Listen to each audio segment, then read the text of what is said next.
Penembak jitu itu membidik seorang gembong narkoba, tetapi tidak menembaknya secara langsung. Sebaliknya, ia menembak kabel derek menara itu tepat saat pria itu mendekat. Suara tembakan yang keras membuat sang gembong narkoba bergegas masuk ke dalam mobilnya. Namun kemudian, penembak jitu itu menembak lagi. Kali ini menjatuhkan sebuah kontainer ke arah kendaraan tersebut dan menghancurkannya. Setelah itu, ia tidak melarikan diri. Dengan tenang, ia menunggu polisi datang. Rencananya yang sebenarnya adalah agar ia dibawa ke penjara, supaya ia bisa bersembunyi dari seorang pembunuh yang sedang memburunya. Di pengadilan, seorang dokter menunjukkan catatan medisnya dan mengklaim bahwa ia memiliki gangguan mental.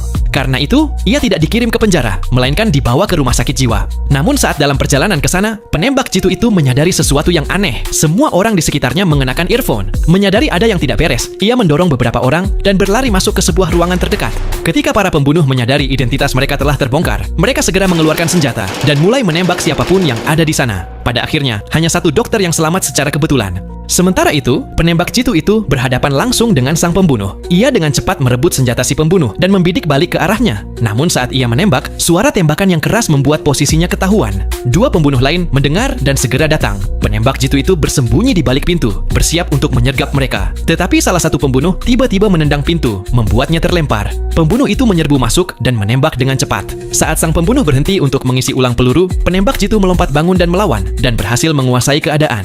Tepat saat itu, dokter berlari masuk ke ruangan dengan pembunuh lain mengejarnya. Penembak jitu mencoba menembak, tapi pelurunya sudah habis. Yang lebih buruk lagi, lebih banyak pembunuh sedang membidik mereka dari luar. Dengan cepat, penembak jitu mengangkat cermin untuk mengacaukan bidikan musuh, lalu menyuruh sang dokter mengambil senjata dan membantunya.